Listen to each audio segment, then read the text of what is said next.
ನಿರಂತರವಾಗಿ ಮಳೆಯಾಗ್ತಾ ಇದೆ. ಭಾರೀ ಪ್ರವಾಹದ ಪರಿಸ್ಥಿತಿ ಕೂಡ ನಿರ್ಮಾಣ ಆಗಿದೆ. ಮತ್ತೊಂದು ಕಡೆ ಜನಜೀವನ ಸಂಪೂರ್ಣ ಅಸ್ತವ್ಯಸ್ತ ಆಗಿದೆ. ರಾಜ್ಯದಾದ್ಯಂತ ನಿರಂತರ ಮಳೆಯಾಗ್ತಾ ಇದೆ. ಭಾರೀ ಪ್ರವಾಹದ ಪರಿಸ್ಥಿತಿ ಕೂಡ ನಿರ್ಮಾಣ ಆಗಿದೆ. ಜನರ ಬದುಕು ನುಂಗಿ ಹಾಕ್ತಾ ಇದೆ ಈ ಒಂದು ರಣಭೀಕರ ಪ್ರವಾಹ.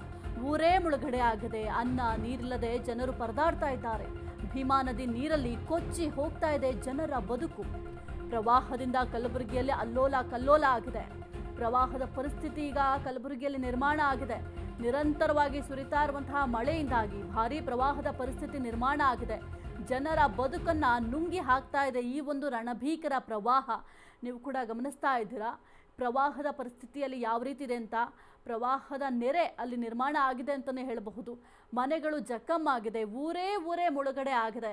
ಅಲ್ಲಿ ನೋಡಿದ್ರೆ ಯಾವುದೋ ನದಿಯಲ್ಲಿ ಮನೆಗಳಿದ್ದಾವ ಅಥವಾ ನದಿಯಲ್ಲಿ ಈ ರೀತಿಯಾಗಿ ಇದೆಯಾ ಅಂತ ಅನಿಸುತ್ತೆ. ಅಷ್ಟರ ಮಟ್ಟಿಗೆ ಮನೆಗಳು ಮುಳುಗಡೆ ಆಗಿದೆ.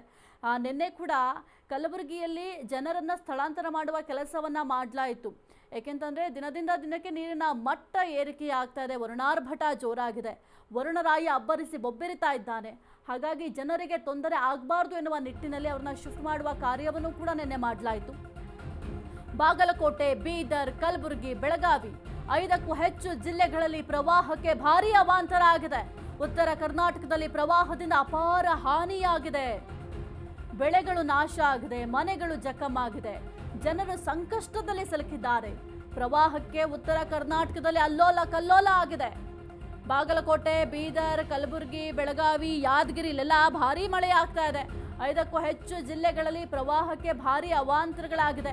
ಈ 5 ಜಿಲ್ಲೆಗಳಲ್ಲೂ ಕೂಡ ಮಳೆರಾಯ ಅಬ್ಬರಿಸಿ ಬೊಬ್ಬೆರಿತಾ ಇದ್ದಾನೆ. ಹಾಗಾಗಿ ಕೆಲವೊಂದಿಷ್ಟು ಬೆಳೆಗಳು ನಾಶ ಆಗಿದೆ. ಇನ್ನು ರೈತರ ಜಮೀನುಗಳು ಜಲಾವೃತ ಆಗಿದೆ. ಬೆಳೆದಂತಹ ಬೆಳೆಗಳೆಲ್ಲವೂ ಕೂಡ ನಾಶ ಆಗಿದೆ. ಮತ್ತೊಂದು ಕಡೆ ಮನೆಗಳು ಜಖಮ್ಮಾಗಿದೆ. ಆ ಮನೆಯಲ್ಲಿ ವಾಸ ಮಾಡಲಿಕ್ಕೆ ಸಾಧ್ಯ ಆಗದ ಪರಿಸ್ಥಿತಿ ಕೆಲವೊಂದು ಗ್ರಾಮಗಳಲ್ಲಿ ನಿರ್ಮಾಣ ಆಗಿದೆ. ಇನ್ನು ಮಳೆ ಹಾನಿ ಪ್ರದೇಶಗಳಿಗೆ ಸಿಎಂ ಸಿದ್ದರಾಮಯ್ಯ ಇವತ್ತು ಭೇಟಿ ಕೊಡ್ತಾರೆ. ಹೆಲಿಕಾಪ್ಟರ್ ಮೂಲಕ ಸಿಎಂ ವೈಮಾನಿಕ ಸಮೀಕ್ಷೆಯನ್ನ ಮಾಡ್ತಾರೆ. ಪ್ರವಾಹದಿಂದ ಹಾನಿಗೀಡಾದ ಬಗ್ಗೆ ಸಿದ್ದರಾಮಯ್ಯ ಅವರು ಸಭೆಯನ್ನ ಮಾಡ್ತಾರೆ. ಇನ್ನು ಮಧ್ಯಾಹ್ನ 12:30ಕ್ಕೆ ಸಿಎಂ ವೈಮಾನಿಕ ಸಮೀಕ್ಷೆಯನ್ನ ನಡೆಸ್ತಾರೆ. ಜಿಲ್ಲಾಧಿಕಾರಿಗಳು, ಸಿಇಒ ಜೊತೆ ಮುಖ್ಯಮಂತ್ರಿಗಳು ಮೀಟಿಂಗ್ ಅನ್ನ ಮಾಡ್ತಾರೆ. ಸಂಪೂರ್ಣ ಮಾಹಿತಿಯನ್ನು ಕೂಡ ಕಲೆ ಹಾಕ್ತಾರೆ. ಎಲ್ಲೆಲ್ಲಿ ಮಳೆ ಹಾನಿ ಪ್ರದೇಶಗಳಿದ್ದಾವೆ, ಏನೆಲ್ಲ ಹಾನಿಯಾಗಿದೆ, ಬೆಳೆ ನಾಶ ಆಗಿದೆಯಾ ಅಥವಾ ಮನೆಗಳ ಹಾಳಾಗಿದೆಯಾ ಅಥವಾ ಜೀವಕ್ಕೆ ತೊಂದರೆ ಆಗಿದೆಯಾ, ಏನಾದರೂ ಮನೆ ಗೋಡೆಗಳು ಕುಸಿಯೋದಾಗಿರಬಹುದು, ಆ ರೀತಿಯ ಅವಘಡಗಳು ಸಂಭವಿಸಿದೆಯಾ, ಇನ್ನು ಎಷ್ಟು ಜನಕ್ಕೆ ಕಾಳಜಿ ಕೇಂದ್ರಕ್ಕೆ ರವಾನೆ ಮಾಡಲಾಗಿದೆ, ಎಷ್ಟು ಜನಕ್ಕೆ ನೀವು ಆಹಾರವನ್ನು ಪೂರೈಕೆ ಮಾಡ್ತಾ ಇದ್ದೀರಾ, ಸಂಪೂರ್ಣ ಮಾಹಿತಿಯನ್ನು ಸಿಎಂ ಸಿದ್ದರಾಮಯ್ಯ ಅವರು ಪಡೆಯಲಿದ್ದಾರೆ.